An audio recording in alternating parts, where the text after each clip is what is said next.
What is up, everybody? It is Sam here with BFPGear.com, and today we're going to be taking a look at the brand new Powerhouse HOOK Regulator.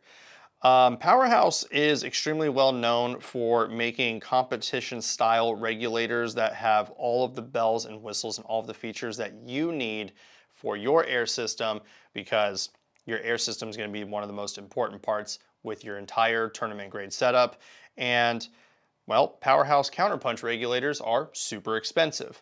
But the hook here, as you can see here in my hands, this all black regulator comes in at a price point of only $99.95, which is a fraction of the price of its bigger brother, the Counterpunch.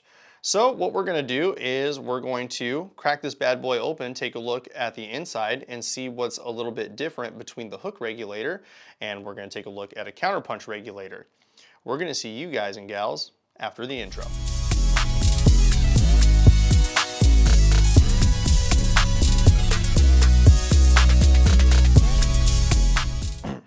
Okay, so we've got the hook regulator here, and then we have our counterpunch, as they are named down there at the bottom.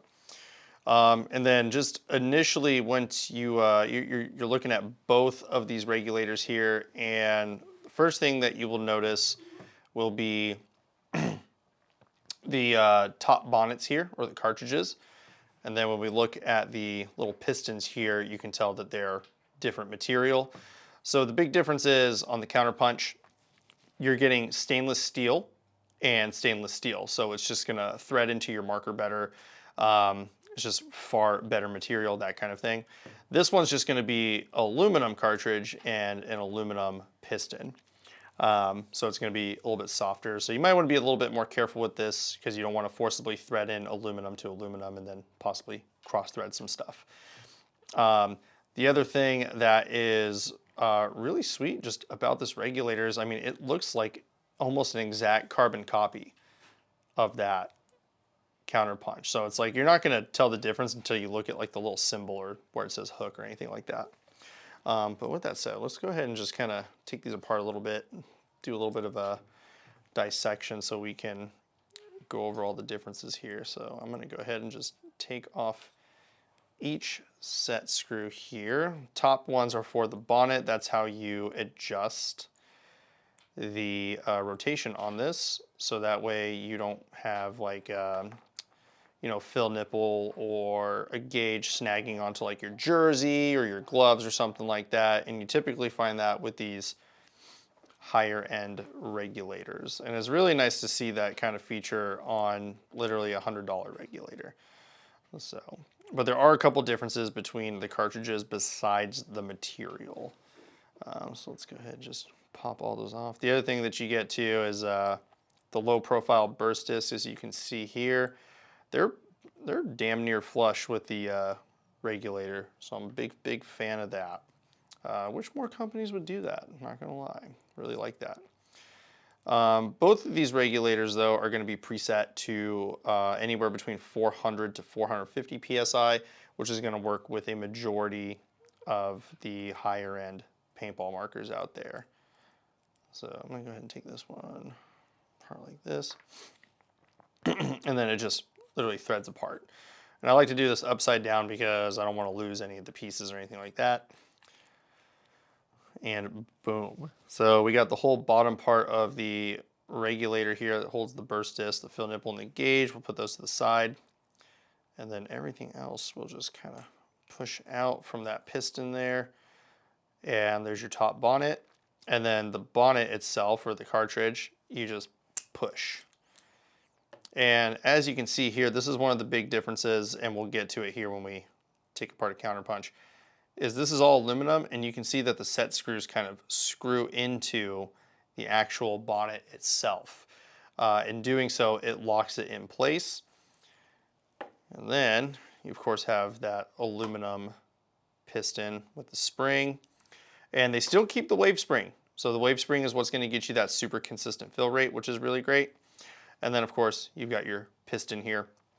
And like I said, preset to about 400 or 450 PSI, and they adjust differently. So adjusting the output pressures on these regulators is going to be a little bit different. with the with the Counterpunch, you use like a little puck, and there's this little stainless steel like disc on the inside, and you have your range of like 350 to like 650 output.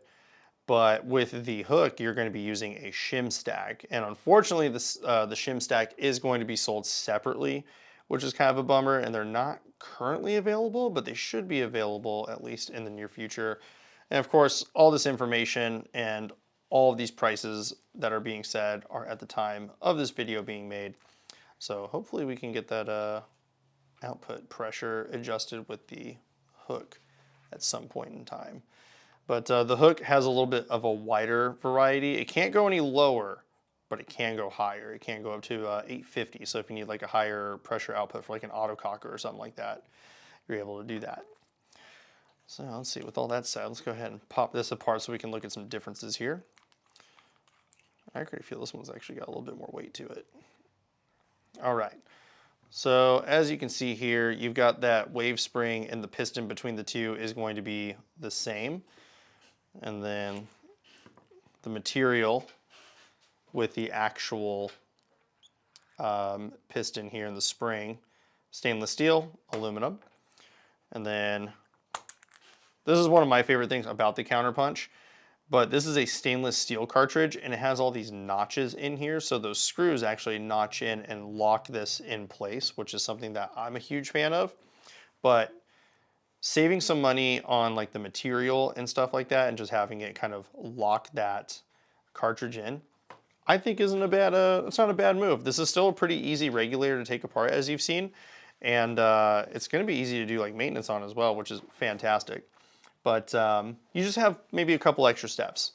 And then when we look in here, and this is where I would assume that the shim stack would go, because this little guy right in here, this little disc, that is responsible for the output pressure, and you can just adjust where it sits with one of those puck tools, but you obviously don't see that here with the hook regulator, so I'm assuming this is where those shims go, and you would add shims to basically achieve a higher output pressure. Whereas on this one, you could lower the output pressure or raise it up, which I think is really sweet. But the regulators are just extremely similar in design, and honestly, this being a fraction of the price of that Counterpunch regulator, I think is just an absolute smash hit. So what I'm going to do now is I'm going to put these bad boys back together, and we're going to get some closing thoughts on the hook regulator. And there you go. The differences between that Powerhouse hook regulator and the Counterpunch regulator.